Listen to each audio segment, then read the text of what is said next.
I've had a lot of things said about me in my 41 years. I've never been compared to James Brown.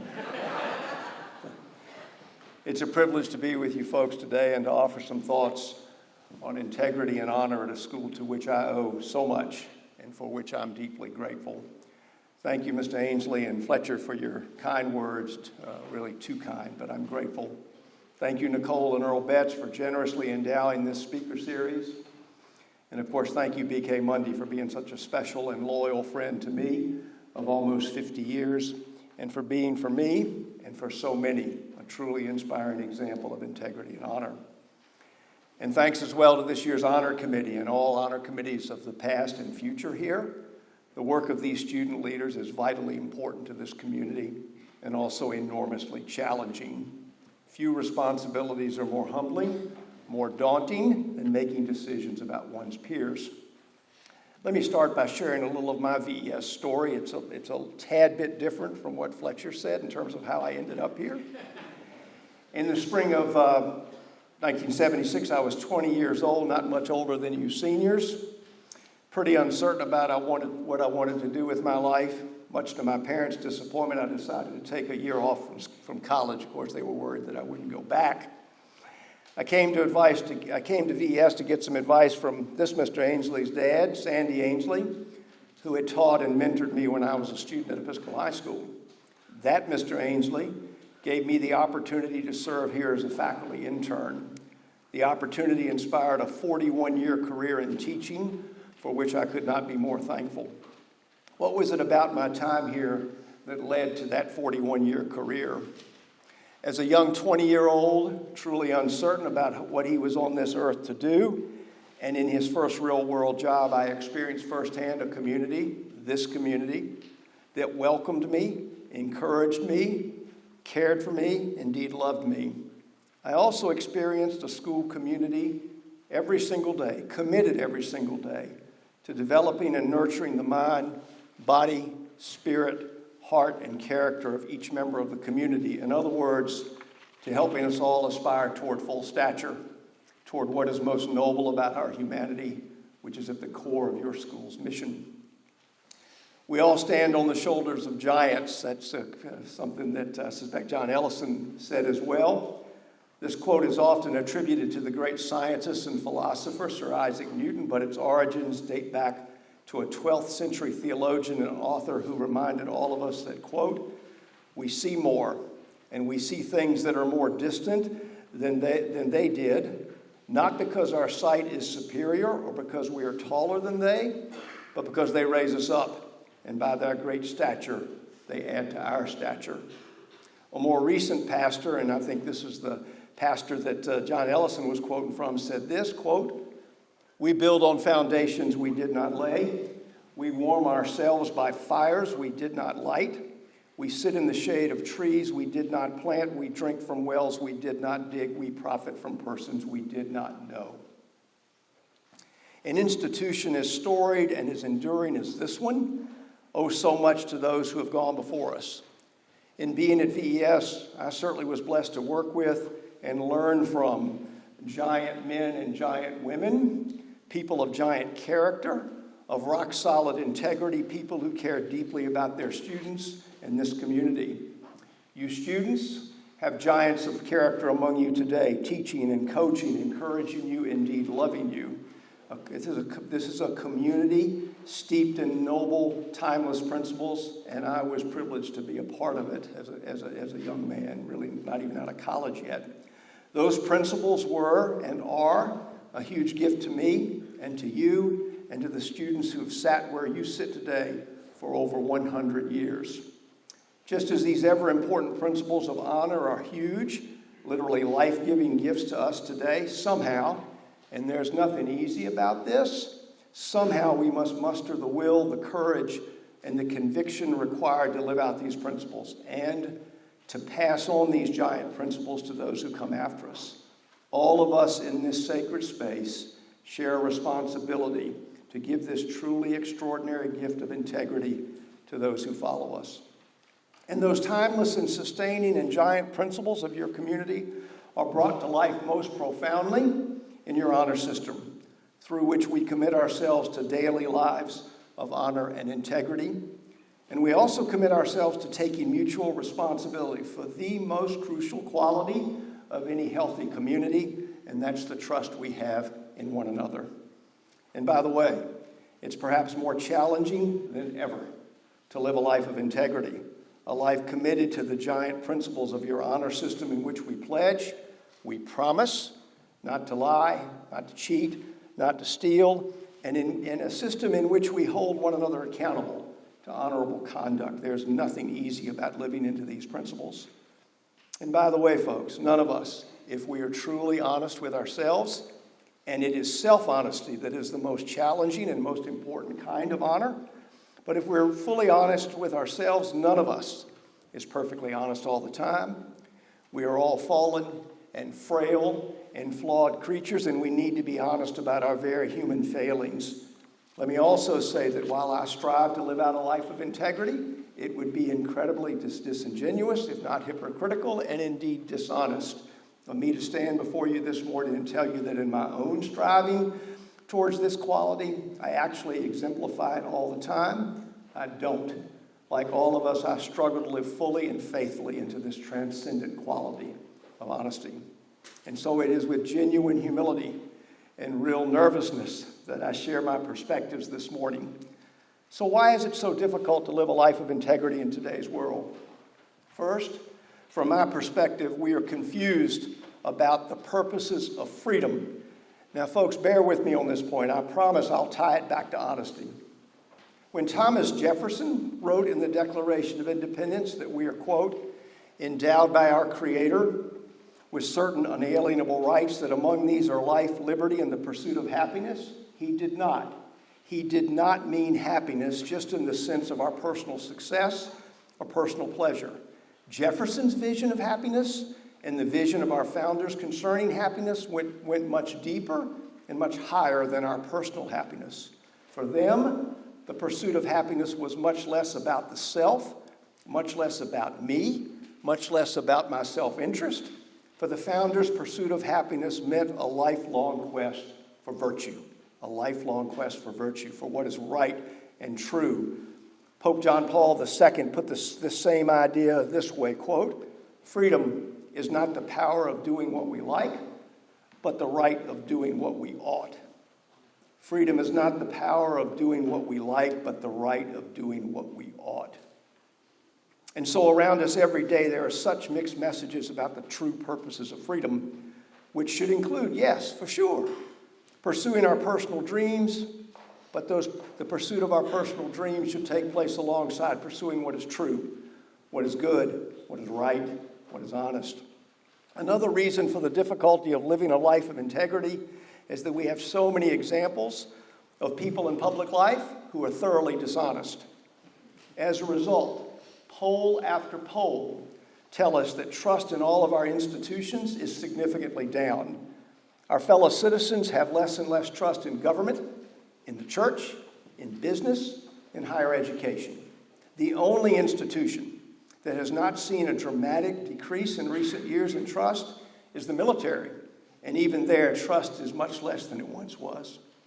For many of us, our ambition for ourselves and the very real pressures connected with college admission and then with career advancement have eclipsed our sense of right and wrong, such that polls indicate that cheating in all schools is much more common than it once was. And let's face it, artificial intelligence and its growing sophistication make it more tempting than ever to take shortcuts in our writing. Plagiarism has never been more rampant, and that is true in virtually every school I know. AI clearly has some valuable uses that do not include representing the thoughts and voices that one finds through AI as our own. A number of years ago, one of my students at Lovett, where I taught for 15 years, he came to visit after his first year in college. This young man is very bright, possessing as sharp and as penetrating a mind in combination with a great heart of any student with whom I've worked in 41 years of teaching. He was also very savvy technologically, so much so that I would get him to help me with the technology in the class we shared. In our conversation, he shared with me that he had taken himself completely off social media. That really surprised me, given that what I thought was his real gift and true passion for technology. And so I naturally asked him why he had made that decision. And in response to my question, he said this, quote, "Mr. Peebles, it's almost as if students of my generation are scared to think for themselves.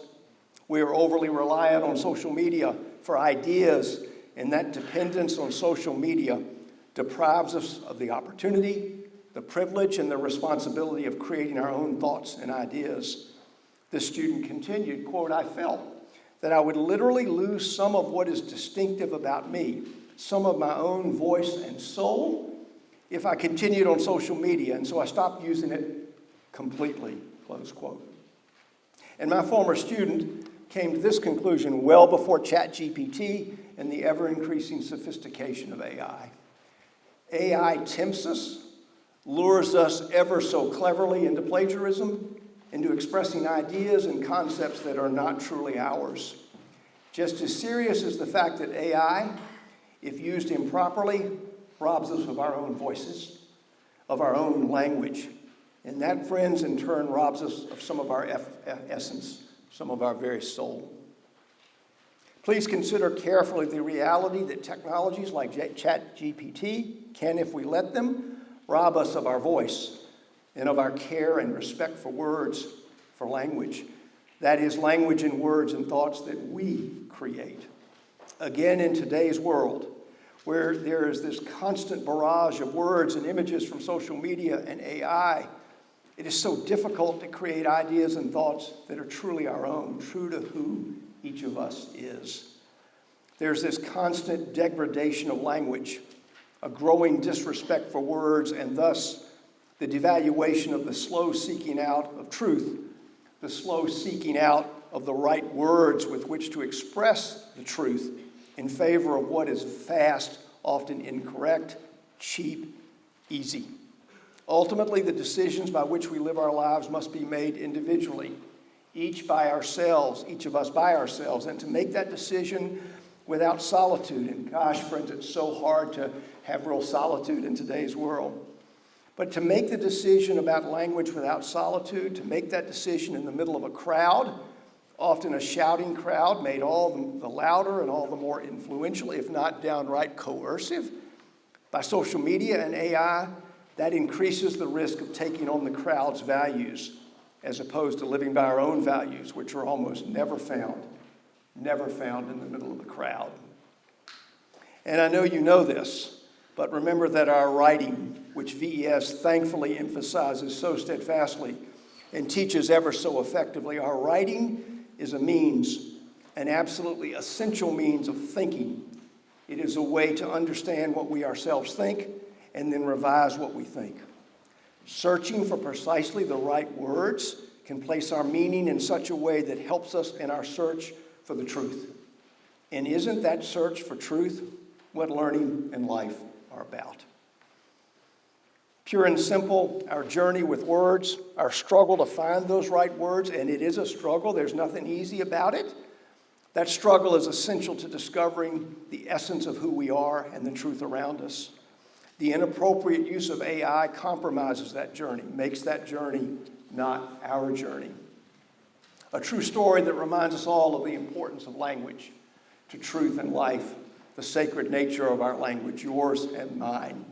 As many of you know, the late Arizona Senator John McCain, a fiercely independent and oftentimes curmudgeonly soul, was a Navy pilot shot down during the Vietnam War and was a prisoner of war for 5.5 years.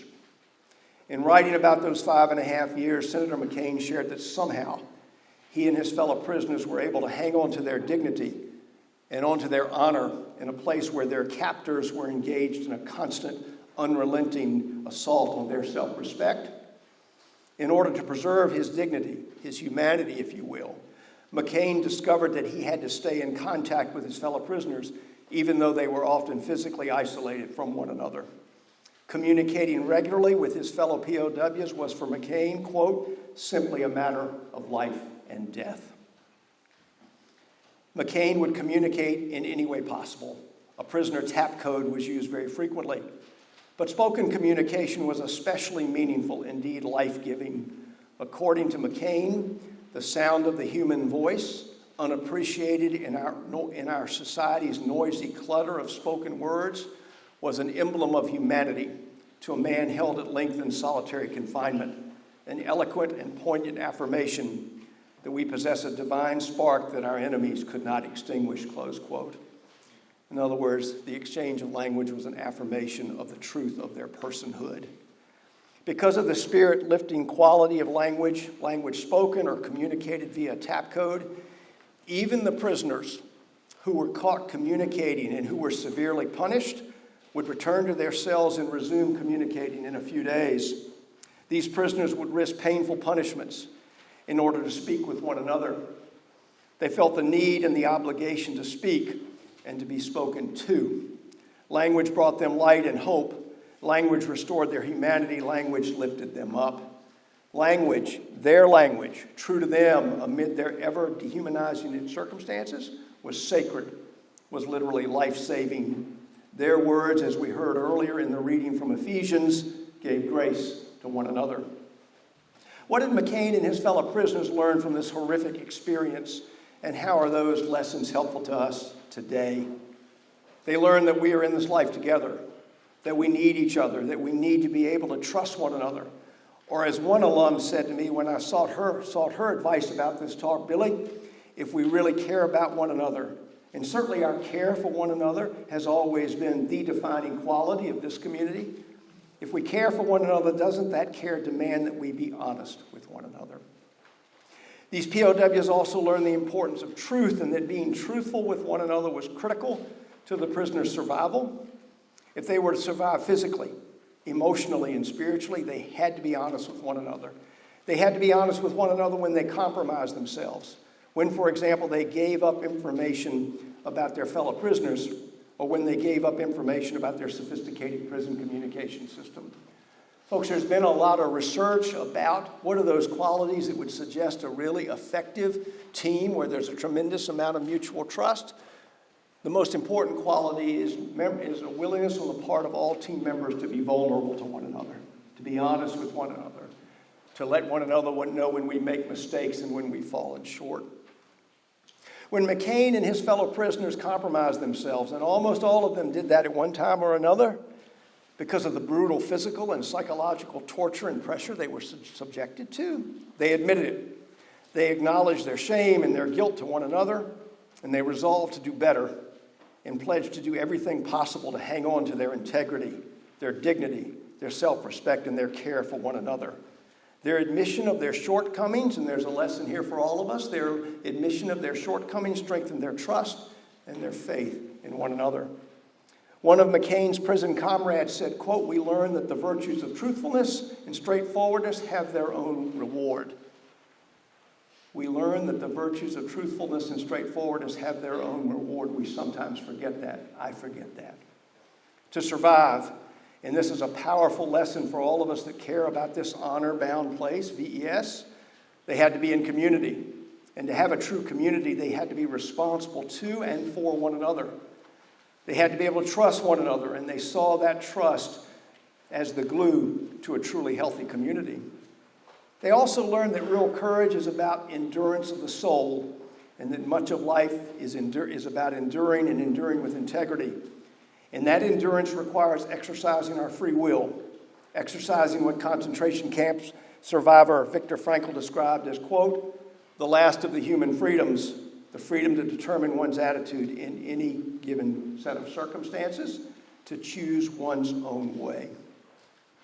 Deep down, despite all that distracts us, despite the terribly confusing message we see and hear about integrity, despite the dishonesty of so many high-profile people, deep down we know what is right and what is wrong. And somehow we must muster the courage to listen to what our mind and heart tell us is right. Perhaps Abraham Lincoln said it best. September 30th, 1864, barely 5 months before he was brutally assassinated, quote, Lincoln said this, quote, "I desire so to conduct the affairs of this administration that if at the end, when I come to lay down the reins of power, I have lost every friend I have on earth, I shall still have one friend on earth left, and that friend shall be deep inside me, close quote. Recognizing that no one is perfect, we all make mistakes. May each of us strive to honor what the friend deep inside us tells us about what is really true and right and good and honest. The young alum I mentioned earlier, she also said in order truly to know ourselves, we need to be honest with ourselves. And if we're honest with ourselves, we know what is right and true. Thank you, friends, for the privilege of being with you this morning and the countless blessings this community has bestowed upon me and so many. Thank you.